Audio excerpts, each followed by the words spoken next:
You are Locked On Ole Miss, your daily podcast on the Ole Miss Rebels. Part of the Locked On Podcast Network, your team every day. Thanks for making the Locked On Ole Miss podcast your first listen every day. We're free and available wherever you get your podcast, including YouTube. We're part of the Locked On Podcast Network, your team every single day. Hello, I'm Steven Willis from the Locked On Ole Miss podcast. He is Barrett Sallee from College Football Smothered and Covered. That little podcast that he does. He's a former employee at CBS. Was it CBS? CBS, BR, College Football News, Fox Sports Net.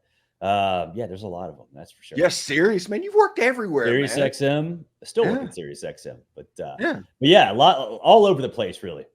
Yeah, it's pretty cool indeed.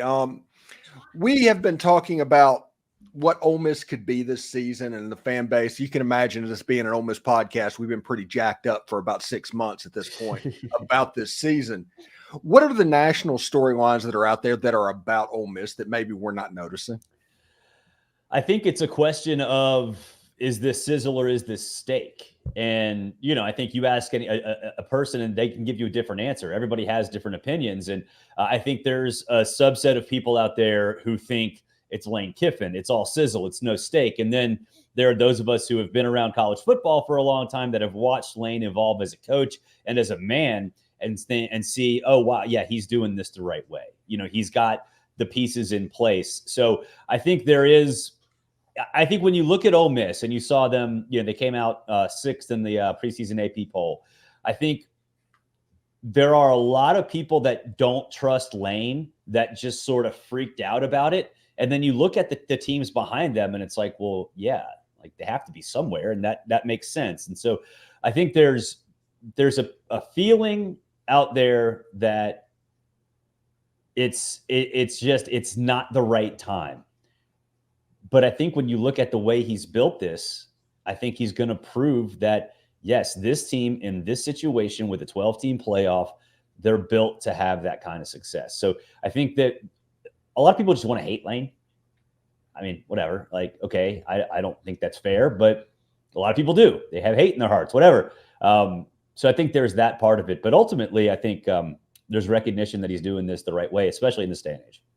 Yeah, and speaking of doing it the right way, this is kind of a proof of concept year for the way that Lane Kiffin has built a roster, being so reliant on the transfer portal when, listen, let's just be honest about it. With Rivals and On3 and 247 and all those, there's an ecosystem around high school football that has been built up over the last 20 years. Yeah. So anything that is different than that, there's obviously going to be threatening their pocketbooks, which means they're going to do whatever they can to discount it. And if Lane Kiffin can make the college football playoff, and if Ole Miss hosts a playoff game, building a roster through the transfer portal, you think college football is forever going to change for programs like Ole Miss? Well, for programs like Ole Miss, this is the path, right? Like, I think that what Lane has done, and really, honestly, what Lincoln did at Oklahoma with, Kyler Murray and Baker Mayfield and Jalen Hurts, like, there's already a blueprint for that. And I think Lane has taken that, moved it to the SEC, and at a place like Ole Miss, this is not a slight against Ole Miss, but Ole Miss is not Alabama, they're not Georgia, they're not even Auburn or LSU in terms of the national draw. So what do? How do you market yourself? You do exactly what Lane's done. And he's done it at a point in time where, yes, he can dramatically change how all of college football operates. But I think the problem is that if he does that, then it chips away at what makes him successful. But it goes both ways, because if Lane's able to make the playoff this year, the first year of the 12-team playoff, that opens the eyes to everybody around the college football world and will help him take those steps to become LSU or Auburn or Florida or Georgia, whatever. So it works both ways. So the blueprint's there for Lane. He's using it to his advantage. If he's successful, bigger, better, badder teams are going to use it as well, veer more towards the all portal all the time crew, which is going to hurt Lane. But at the same time, his market value will increase. So it's a wild time to be, and it's awesome to see. Like, look, he's gone all in. This year, the poker chips are at the center of the table. I can't wait to see what happens. Yeah, and a lot of that has to do with we get to see the rarest of the rare, and that is a year 3 Lane Kiffin quarterback in Jackson Dart. Yeah. And FanDuel, the official sportsbook partner of the Locked On Network, has him at plus 1,500 to win the Heisman Trophy. You look at all these watch lists, it's like a who's who of Ole Miss players that are popping up on every single one of them. But Jackson Dart specifically has a chance to do something at Ole Miss that has never been done.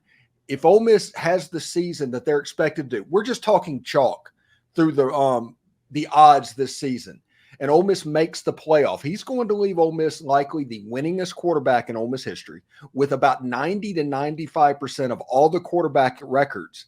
I compare him to Connor Shaw, and everybody says, no, he's more of an NFL guy than Connor Shaw. That's not what I'm talking about. Connor Shaw was just that super elite unicorn that showed up at South Carolina and took them to 11-win seasons multiple years. Yeah, I think it's a fair comparison, 100%. And you talk to South Carolina people, Connor Shaw's a legend. Like, he's a legend. They love that dude. They will walk over burning coals for him.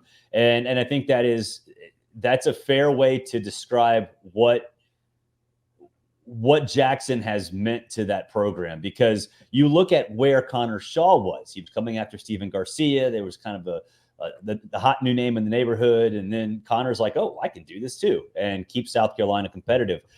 It's kind of what Ole Miss has done, albeit with a little bit of a break between Matt Luke or between, I should say, Hugh and then Lane. But yeah, I think he fits everything that Lane wants to do. And if you get your hands on a guy and can mold him the way that Lane has, he's going to be a superstar. And I think watching him develop has been awesome to see, because you're talking about Tom Luginbill, and I talk about him a lot on SiriusXM when he was a high schooler.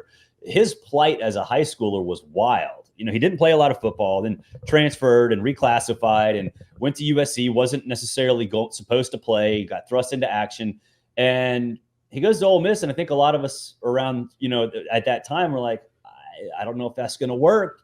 He showed us quickly that it does. I mean, he's a talented dude, and I can't wait to see how he progresses, because I like you said, I think he's more NFL ready than a lot of other people that are, maybe Ole Miss quarterbacks or people you can compare him to from a physical standpoint. And yesterday in practice, or I should say Monday in practice, Lane Kiffin afterwards spoke and said that the most improved player on his football team was Trey Harris, the wide receiver. And if he is the most improved player to where he stood up, that should scare the heck out of everybody. Well, if Trey Harris is the most improved player and Juice Wells is on that wide receiving core, I don't know how you stop it. How do you stop it? Do you stop it? Because you're already talking about a guy who is a Biletnikoff finalist, or a potential Biletnikoff finalist going into the season. I think everybody thinks Trey Harris can be a star. If he's gotten better than he was last year, and he's going to get more help because there's another All-SEC wide receiver alongside of him, and you got a quarterback who can deliver the ball, and you have a running game with said quarterback that can take a pressure off of anybody, that offense is going to be almost impossible to stop. And it goes back to something that I've said for a long time. And I think, 10 years ago, it was crazy talk, but I think it had been proven right. Defense doesn't win championships. Just enough defense wins championships. And that is correlated to with whatever kind of offense you have, whatever kind of offense your opponent has, or whatever. So for Ole Miss, and I think for Lane and for other coaches too, they want to find a way to have all offense and just enough defense. And, the definition of just enough is a little different. And so, I think it's funny you say that, because I read that Lane said that. I was like, man, if Trey Harris is most improved, how do you stop it? Yeah. He was already PFF's rating against single coverage, the best wide receiver in all of college football. If he's gotten better, good night. It's over. And also this year, they went and got Walter Nolan, Princely Amamiela, and Chris Pupal, those guys in the back, Key Lawrence, to build a defense that looks like it could be pretty good. So we might not have an Ole Miss LSU game like in 2023 that was 51-45.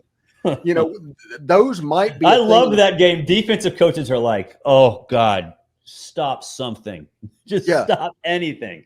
You know, the hilarious thing is you watch that game and that feeling was probably the same feeling that back in like 1969 that Bear Bryant and John Ball had when that Alabama Ole Miss game that was 33-32. That was a normal Saturday in college football now. Yeah. But back then there was like, the joke was that Bear Bryant smoked like a carton of Camels that night because he was so it was just worried, just disgusted by it. No, I mean you mentioned like the defensive front, like that's what any good program, championship caliber program, has to have depth up front. You got to rotate dudes, but you got to have different dudes, right? And getting, you know, I know Walter Nolan, you know, is his reputation in terms of a highly touted prospect in high school kind of precedes himself. The dude can play. We saw that he can play. We know that he can play.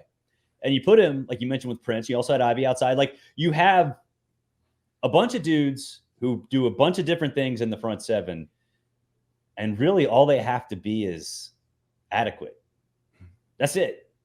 And I mean, man, it's going to be fun to watch. It's going to be fun to watch because I think this team, and this is why I'm excited about them, this is a team that I think is not just built to make the playoff. It potentially could be a team that's built to win the playoff, because those are two different definitions, based on just how much chaos they create in the opponent's backfield. And I think they can create a lot based on that crew. Thanks again for making the Locked On Ole Miss podcast your first listen every day. When we come back, we are going to move on to college football as a whole. We're going to find out exactly what this new 2024 college football season might look like. We'll talk about surprise teams and storylines as well. But first, I do want to let you know that today's show is brought to you by Game Time. Game Time is your place to get your Ole Miss tickets. They have killer last-minute deals, all-in prices, views from your seats, and the lowest price guarantee.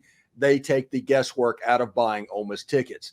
There's not a bad seat in Vaught-Hemingway Stadium. We all know this, but Game Time makes it to where you can see what the view is from every seat in that stadium before you buy. They have the lowest price guarantee, event cancellation, job loss protection. They take the guesswork out of buying Ole Miss tickets with Game Time. And with this being the most anticipated season in Ole Miss history, I might be able to help you out with tickets as well. Download the Game Time app, create an account, and use code LOCKEDONCollege for $20 off your first purchase. Terms apply. Again, create an account, redeem code LOCKEDONCOLLEGE for $20 off. Download the Game Time app today. Last minute tickets, lowest price, guaranteed. And also, are you watching Fox Sports or ESPN on your TV all day and you have to turn down the volume with all of that screaming? Make the switch to Locked On Sports today. It's a free 24/7 sports streaming channel programmed for you each and every single day to bring you the biggest stories without all of that screaming. Locked On Sports today brings you can't miss analysis, opinions, and news, streaming 24/7 on YouTube or the free Amazon Fire TV channels app, part of the Locked On Podcast Network, your team every day. Barrett had a little chuckle there about the Game Time read because it's true. The Georgia game not going to be many tickets available, but you should definitely go to Game Time because they will have some. Yes, but and I would imagine that there will be people outside in the Grove during games going, "Man, I should have got those tickets." Yes, those tickets. And Game Time can hook you up because I think the Georgia game right now, the pre-sale is like $1,200 a ticket. It's absolutely ridiculous. I'm telling you, Ole Miss fans are unbelievably fired up. Unbelievable. They should be. They should be. And you know what? They never lose a party. That's for sure. No. They are undefeated when it comes to parties. Absolutely. The only time that it's a competition is when they play LSU. They'll give each other a run for them. Yeah. I mean, that's probably like a home and home thing. I mean, there's been some battles, but in Baton Rouge, it's that jambalaya is good. Yeah. Ole Miss and LSU night game. Yeah. I'm one of those people that in our business that actually enjoys covering sports and enjoys college football. Mm-hmm. So I always go out, like I have friends, whether it be Oxford or Baton Rouge, wherever. I'm always like, okay, I got to go out there and see what they're up to. I have a friend who's from Baton Rouge. He went to Auburn. His dad has like a giant, vat, about a 12 by 12 giant bowl of jambalaya. He has a step ladder and he just stirs it all day. It's so good. Nice. I love Cajun food. I'm a South Mississippi boy, so there's a little bit of that Louisiana flair in the Mississippi people as well. But this season is going to be different with the 12-team college football playoff. All of the realignment is going to look different. Mm-hmm. So how is this actually going to look to college football fans? Are we going to notice? Yeah, if you're paying attention, yes. If you want to notice, then you will. If you don't, then you're not going to really care all that much. I think for me, I enjoy college football for everything. I think what the 4-team playoff did is, and this is mostly because of the contracts with TV networks, all the focus shifted to the playoff. I don't really care who wins the national championship. I like college football for college football. I like upsets. I like Heisman races. I like wild games. I like everything about it. The national championship is kind of secondary to me. So for me, I'm still going to enjoy that part of it.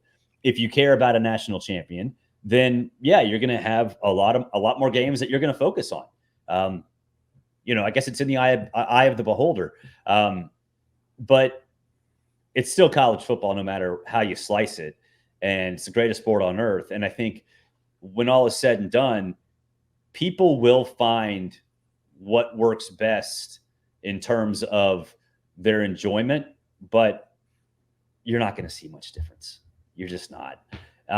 You're going to see the big networks hyping up mid-November games for bids and buys and things like that. They're going to be as big as other rivalry games? No.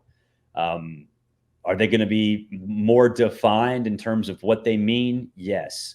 I think that's a bug, not a feature. I like an upset happening in week 3 and having no idea what it means for the landscape of the season. Others don't. So there's a little bit of everything. It's a buffet of sorts for storylines, depending on how you view the sport. I think it would be interesting because let's talk about the Texas A&M LSU game for a second. Both of those teams, neither one of them would make a top 4 playoff. They're not going to be good enough to do that. But that game is likely going to be a essential play-in game for the college football playoff, a 12-team league. They could both be there. And the fact that even they're in the conversation, I think that's a feature of this. You were talking about a bug before. That's going to be the really cool thing, because those atmospheres like Tiger Stadium at night and Kyle Field at night, them being jacked up for a November football game, I think that's good for the sports. See, I disagree. They're going to be that way no matter what. Those stadiums are going to be like that no matter what, because I think a lot of those people enjoy college football because it's college football. They enjoy that moment. They enjoy that day. They enjoy that quarter. They enjoy everything that it encompasses a college football game. As far as, I personally, I think a 10-2, 9-3 SEC team's shouldn't be a national champion. I like the 2-team system. The 4-team system I was tolerable, but now I think right now when you look at where I am, I want to reward excellence, not grant access. What you talked about would be granting access, which is still fun. Don't get me wrong. It's college football. It's still fun. Good for the sport. Yes, because it draws in the casual sports fan. Good for the sport in the sense that it draws too much of attention to the postseason and not as much toward what made it great before. I think that's where I stand on it. So, it's different strokes for different folks, but no matter what, it's going to be hyped up, and I can't wait to see it. I think for SEC fans specifically, there are going to be a lot of games like that. So, I think with ESPN holding the SEC contract, they're going to build them up even more. And again, that is good for the sport, especially to just sports fans who, follow NFL or NASCAR or whatever and don't really pay attention to college football like we do on a minute-by-minute basis. So what are the storylines around college football this season, maybe outside of Ole Miss, maybe that they haven't been paying attention to that they probably should about right now? Ohio State to me is fascinating because, Ole Miss obviously knows Quinshon Judkins went there, but, Caleb Downs. But then you look at where they are, that is a loaded roster, except at quarterback. They got Will Howard from Kansas State. I'm not a Will Howard guy. Will Howard cannot win a national championship. Julian Sayin can. Aaron Nolan can. Devin Brown can, but Will Howard, I have my doubts on. He makes too many mistakes. So right now, going into the season, okay, what is Ohio State going to do at quarterback? They have a relatively soft open to their schedule. Are they going to let Will Howard cook, or are they going to let this thing sort of bleed into the season? I think that's going to tell the tale on whether Ohio State is a contender or a pretender. I'm also fascinated with Michigan. They have two of the best players in the country on that defense, and everybody else on that roster is gone except for Donovan Edwards. So, like, what are they? Sharon Moore has experience. Obviously, he led them to 3 wins at the end of the season. He was with that staff, especially early in the season when Harbaugh was suspended. He was a big part of that staff. So, I think to find out exactly what that school becomes is awesome. And for a grand scheme of things, what happens with the Big Ten? Because with USC in there now, is USC going to take a step back? Is USC going to be one of these teams that just kind of fades into oblivion like it did in the Lane Kiffin era and shortly thereafter? It might in the Big Ten. It might. And then the Big 12, to me, I can't wait. I can't wait for the Big 12. It's just like, throw your hands up in the air. Who's going to be good? I don't know. Could be Oklahoma State this week. Could be Kansas next week. Might be West Virginia. It's going to be, if you like weird football, the Big 12 is going to be for you. What about Texas losing potentially both of their top running backs in fall camp? Yeah, I mean, the Baxter thing is tough. He was supposed to be the 1A. Blue can still play, but the depth is wearing thin. And I think the one thing about it, you can say, yeah, Quinn Ewers, is it's all on Quinn Ewers. Well, yeah, but I think it's more on their wide receiving core. And they don't have those dudes. I mean, everyone's talking about Isaiah Bond. Yeah, he was good at Alabama. I have heard lots of people say that they're not necessarily upset that he's not in Tuscaloosa anymore for a variety of different reasons. But it puts pressure on those guys. And I think for Texas also, though, the saving grace is that it's got probably the second best offensive line in the country behind LSU. So I think Texas can handle it. We've seen Sark build that program the way that SEC championship caliber teams, national championship caliber teams need to build their rosters. There's some holds defensively a little bit up front, but I think they'll be fine because a great offensive line cures a lot of ills. Before we get out of here, what are your surprise teams this year? The ones that nobody are really thinking of right now?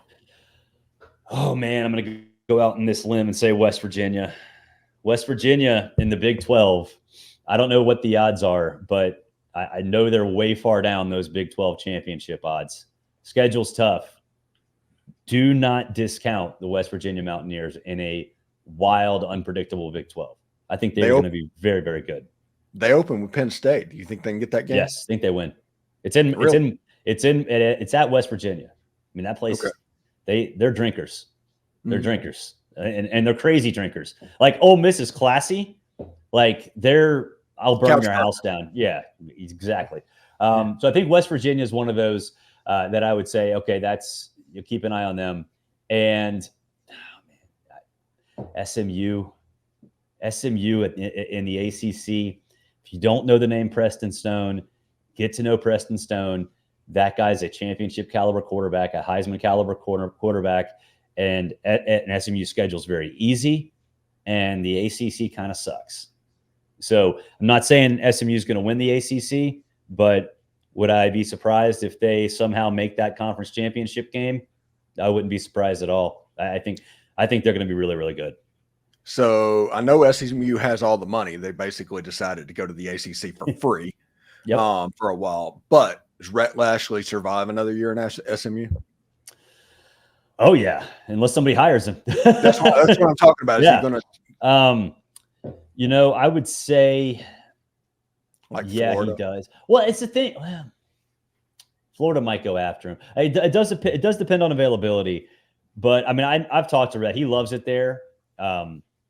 And I think when you're looking for the right guy at the right spot, Rhett being an Arkansas native, being in Dallas, having ties to that area, also having the money that, they have at SMU, I think he's going to probably stick around. It's easier to win. It's easier to win in the ACC. It's easier to get to the playoff. If he goes to Florida, that's going to be tough. So I think he'd be a great hire anywhere he goes. But I know he likes SMU a lot. Yeah, who would have thought that SMU would have been really good in the NIL era? Who would have thought that? They're awesome. Yeah. And that program is so well run. Not just from Red. I'm not saying this because I know Red really well. It actually going back really the June Jones era. Like they know that they've worked hard to get that thing fixed. Yeah, and they also had a dry run 40 years ago of playing players. They have experience with payroll banking, that's for sure. Yes. So when everybody else is trying to figure it out, it's like, oh yeah, y'all are using Quicken. We used that 40 years ago. Seriously, what are y'all doing? Anyway, thanks again for making the Locked On Ole Miss podcast your first listen every day. We're free and available wherever you get your podcast, including YouTube. We're part of the Locked On Podcast Network. Your team every day. Barrett, Sallee, what do you got going on this week, bud? Well, just continuing the podcast, College Football Smothered and Covered, writing some stuff at Outkick and preparing to go to Dublin next week to cover the Florida State-Georgia Tech game. I am so excited that college football is back, man. Yes, I am too. And I'm excited I get to go drink across the pond and watch some college football.